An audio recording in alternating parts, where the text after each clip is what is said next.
Ay, wag mo i-close. Di ba pa? Kabtingaw pa pa, no? Di pa as in toyo. Taghan eh.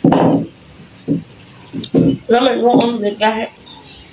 Mamgani. Dami ka sa aking kapatid, guys. Nandito kami sa kapatid ko, guys. Nanghingi kami ng bulan. Hindi po yun. So, at kumain din, nakikain din ako. Nakabil niya. VL, 2 days. Tas plus day of 3 days. Meron kaming ginamos, guys. Bigay ng kapatid ko. Tapos itong bulad. Ayan o, marami kami bulad na dilis, guys. Tapos ito, nagluto si Princess para sa baon ko bukas. Mababa ka talaga.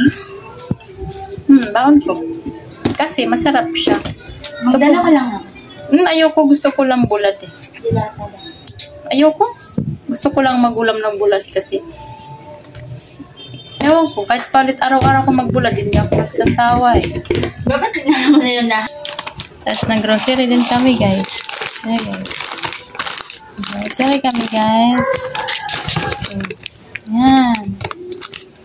Pag-uwi namin galing sa Pasay, sa may Baclaran, nag-grocery kami. Nagdaan kami sa SM, nag-grocery kami. Ayan.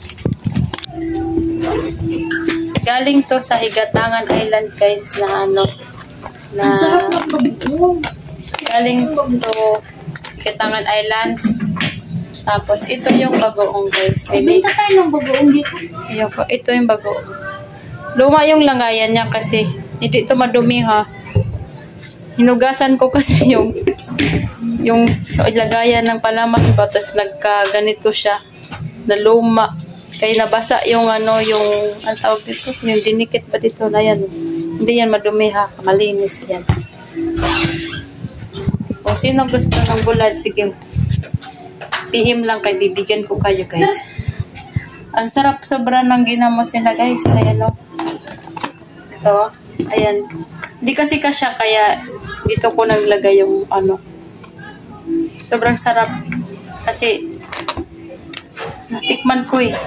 Hindi siya masyadong maalat. Sobrang, sakto lang siya. Sakto lang yung lasa niya. At yung saktong lasa. Sakto lang yung ano niya, yung alat niya. Hindi siya masyadong maalat. Kaya, bukas magbaon ako nito at magbaon din ako nito. So, sarap. Electric pa rin.